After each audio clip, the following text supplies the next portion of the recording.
It's no secret that the NHL is a business, and like any business, it comes with its own set of challenges. From salary cap issues to player injuries, teams have to make tough decisions when it comes to managing their payroll. But what happens when a team makes a bad decision when it comes to signing a player to a long-term contract? It's exactly what we're looking at here today as we explore 5 of the worst NHL contracts in 2023.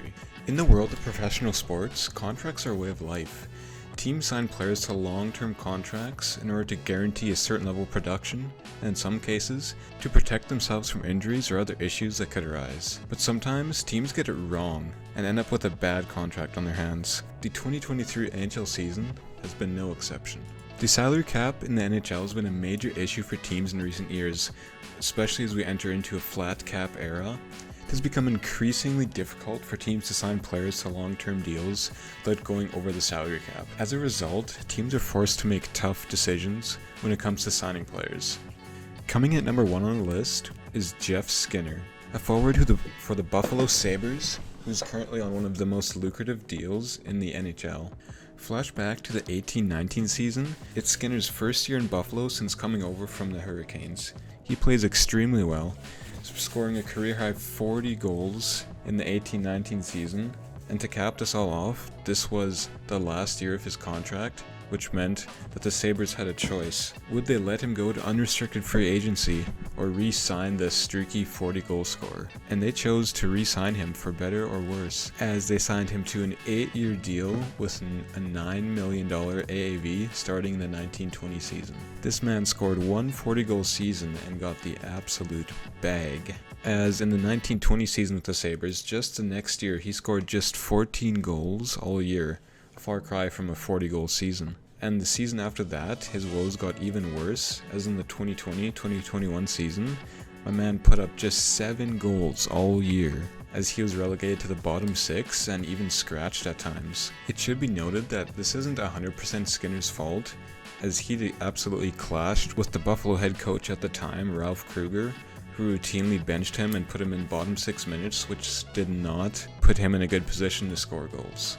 As the 2021 season rolled around and Krueger was replaced with Don Granato, Skinner once again regained his scoring touch, finding the back of the net 33 times in the 21-22 season, as well as consistently staying in the lineup for 80 out of the 82 games. Now, in this current year, he has also continued this hot streak, as of right now, he has 17 goals in the first 33 games of the 2022-23 season.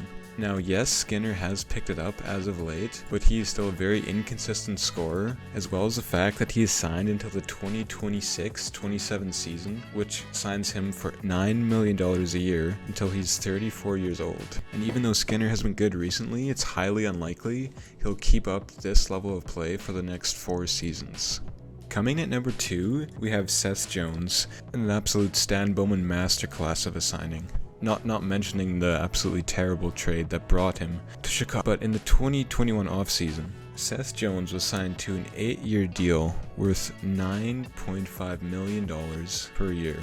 Now, Seth Jones is a solid top 4 offensive defenseman, but his defensive game is questionable even now in the prime of his career at 28. And yes, this contract does get him for the prime of his career, but may I say again, it's for 8 years, so his contract will end once he is 35, and definitely will not be the same defenseman that he is now, which is not a legitimate top 2 defenseman in the first place, as he currently has the second worst plus-minus in the league at minus 26. Now, obviously, being on a terrible Chicago team, and plus-minus being kind of an outdated stat, doesn't make it the best case to make, but still, if a stat is that bad, it does say something about a player's defensive side of his game. As last year, he did put up 51 points in his first year of his contract, but he was a minus 37.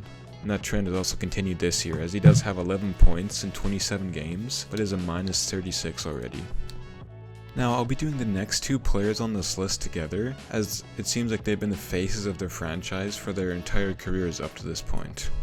Jamie Benn and Tyler Seguin are both longtime Dallas Stars, who are currently both aging with their massive albatross contracts, looking worse and worse. Starting off with Jamie Benn, he was signed to an 8-year deal worth $9.5 million per season back in 2016, which signed him until he was age 35. Now, he's already shown heavy signs of regression, as the past 3 seasons in the league he has put up just 46, 35, and 39 points, and hasn't hit the 50-point mark since 2019. But on a positive note, he has looked rejuvenated and has had a good start to this year with 36 points in his first 40 games. We'll see how long he can keep up this pace, as he still has 2 years left on his massive contract after this season. Next up, we have Tyler Seguin, who back in 2018 was also signed to an 8-year deal, but with a higher AAV of $9.85 million a year, also signing him until he's 35 years old. Now, just like Ben, he has also shown heavy signs of regression,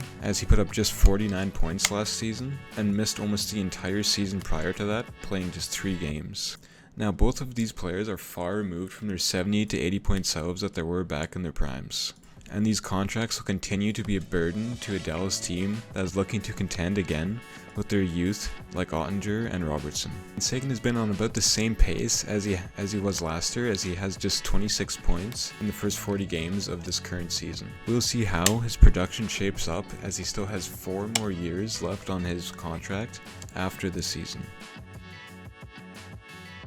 Now, coming in at number 5 on this list, we have a veteran defenseman who signed this offseason in Erik Gudbranson, as the Columbus Blue Jackets signed him to a 4-year deal worth $4 million per season.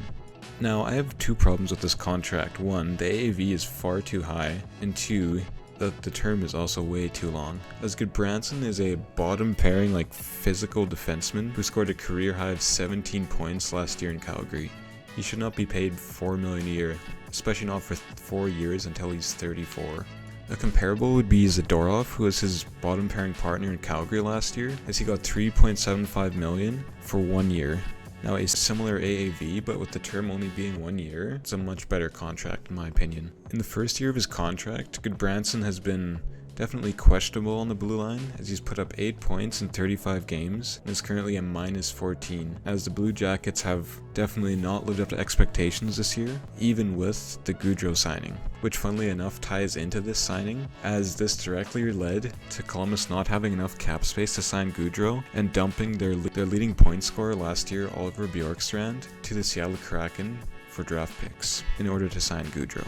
Now, a dishonorable mention for the list would be Jack Campbell, as the Oilers signed him this offseason to a 5-year, $5 million contract, and he has been absolutely terrible to start this year, as his goals against average was hovering around a 4.0 to start out the year, and is currently at a 3.8. Which is pretty terrible for a goalie you're paying $5 million a year for. Now, on the bright side for Edmonton, Stuart Skinner has overtaken the starter role and has looked decent in his sample size so far. The salary cap is a reminder to all teams to be careful when handing out contracts, as there is always the chance that a bad contract could come back to haunt them. It's also important to remember that the NHL is a business, and like any business, it comes with its own set of challenges. Teams need to be mindful of the salary cap and how it affects their decisions when it comes to signing players. It truly is easy to get caught up in the moment and hand out contracts that are simply too large for the production the player provides. These contracts are a perfect example of this, and it's a reminder to all teams to be careful when handing out contracts in the future.